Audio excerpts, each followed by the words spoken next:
ಮನಸ್ಸು ತುಂಬ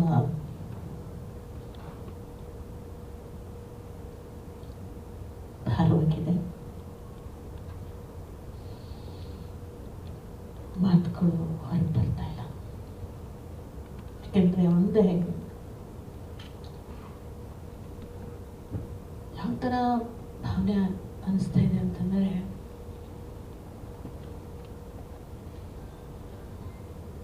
ನಮ್ಮ ಮನೆಗಳಲ್ಲೂ ಇದೇ ವಯಸ್ಸಿನ ಮಕ್ಕಳಿದ್ದಾವೆ.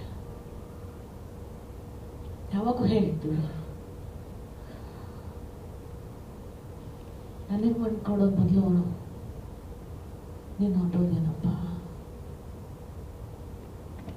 ತಂದೆ ತಾಯಿಗಳು ಹೆತ್ತ ಮಕ್ಕಳಿಗೆ ಮಣ್ಣು ಕೊಡೋದು ಅಂದರೆ ಎಷ್ಟು ದುಃಖದ ಸಂಗತಿನೋ, ಹಾಗೆ ನಮ್ಮ ಇಂಡಸ್ಟ್ರಿಯಲ್ಲಿ ಇಷ್ಟು ಚಿಕ್ಕ ಚಿಕ್ಕ ಹುಡುಗರು ಸಣ್ಣ ವಯಸ್ಸನ್ನು ಹೋಗ್ತಾ ಇರೋದು ಅಷ್ಟೇ ನೋವನ್ನು ಕೊಡ್ತಾ ಇದೆ ನಮಗೆ. ಸೊ ಹಾಗಾಗಿ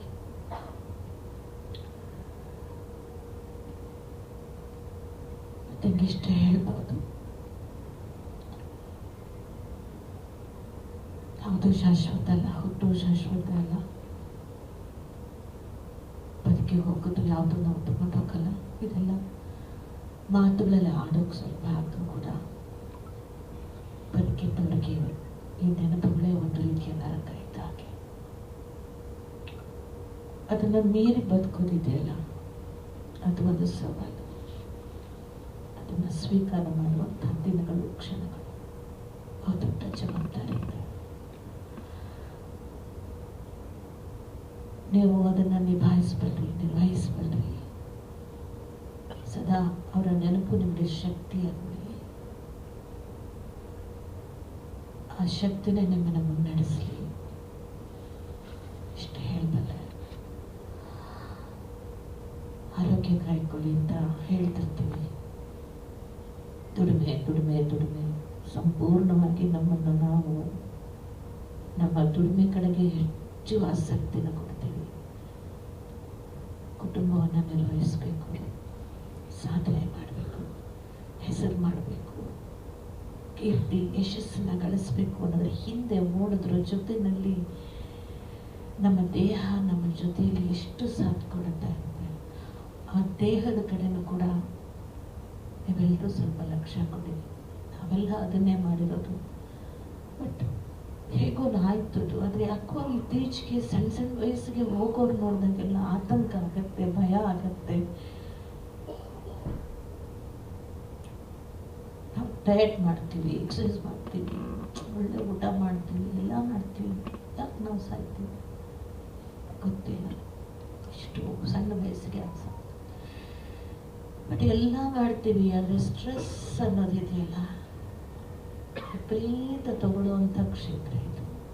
ನಿರ್ಮಾಪಕರು, ಎಸ್ಪೆಷಲಿ ನಿರ್ದೇಶಕರು, ಈ ಎರಡು. ಯಾಕಂದರೆ ಎಲ್ಲ ಹೊರೆ ಅವ್ರ ಮೇಲಿರುತ್ತೆ. ಆ ಹೊರೆನ ಇಳಿಸ್ಕೊಂಡು ಜೀವನವನ್ನು ಒಂದು ಲಯದಲ್ಲಿ ತಗೊಂಡು ತುಂಬ ಕಷ್ಟವಾದ ಕೆಲಸ. ತುಂಬ ಜನ ಇದ್ದೀರಿ ನಿರ್ಮಾಪಕರಲ್ಲಿ, ತುಂಬ ಜನ ನಿರ್ದೇಶಕರಿದ್ದೀರಿ. ದಯವಿಟ್ಟು ರಿಕ್ವೆಸ್ಟ್ ಮಾಡ್ತೀನಿ, ನೀವು ಚೆನ್ನಾಗಿದ್ರೆ ನಿಮ್ಮ ಹಿಂದೆ ಎಲ್ಲವೂ ಕೂಡ ಬರೋದಿದ್ರೆ ಬರ್ತಾನೆ ಹೋಗುತ್ತೆ. ನಿಮ್ಮ ಹಿಂದೆ ಅದು ಬರಲಿ, ಅದರ ಹಿಂದೆ ನೀವು ಓಡ್ತಾ ನಿಮ್ಮನ್ನು ನಂಬಿದವರ ಬದುಕಿಗೆ ನೀವಿಲ್ಲದ ಹಾಗೆ ಆಗದೇ ಇರಲಿ ಅಂತ ಆಶಿಸ್ತೀನಿ ಮತ್ತು ಹಾರೈಸ್ತೀನಿ.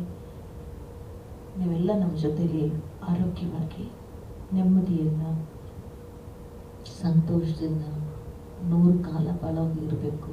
ಅದನ್ನು ನಾವು ನಿರೀಕ್ಷೆ ಮಾಡ್ತೀವಿ. ಯಾಕಂದರೆ ನಾವು ಇನ್ನೆಷ್ಟು ವಯಸ್ಸು ಬದುಕಿರ್ತೀವಿ ಅಂತ ನಮಗೆ ಗೊತ್ತಿಲ್ಲ. ಆದರೆ ಇದನ್ನು ನೋಡಿದಾಗೆಲ್ಲ ನಮ್ಗೆ ನೋವಾಗ್ತಿರುತ್ತೆ, ತುಂಬ ನೋವಾಗ್ತಿರುತ್ತೆ.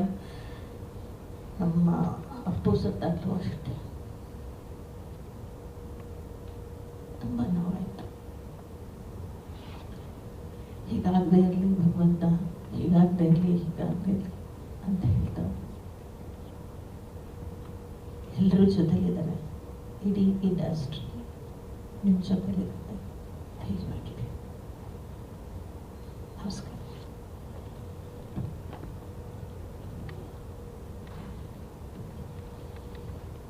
ಥ್ಯಾಂಕ್ ಯು ಮಾಸ್ಟರಮ್ಮ. ವಿನಯ್ ಪ್ರಸಾದ್ ಮ್ಯಾಮ್ ದಯವಿಟ್ಟು ವೇದಿಕೆ ಬರಬೇಕು ಅಂತ ವಿನಂತಿಸ್ತಾ ಇದ್ದೀನಿ. ಗ್ಯಾರಂಟಿ ನ್ಯೂಸ್, ಸುದ್ದಿ ಖಚಿತ, ನ್ಯಾಯ ನಿಶ್ಚಿತ.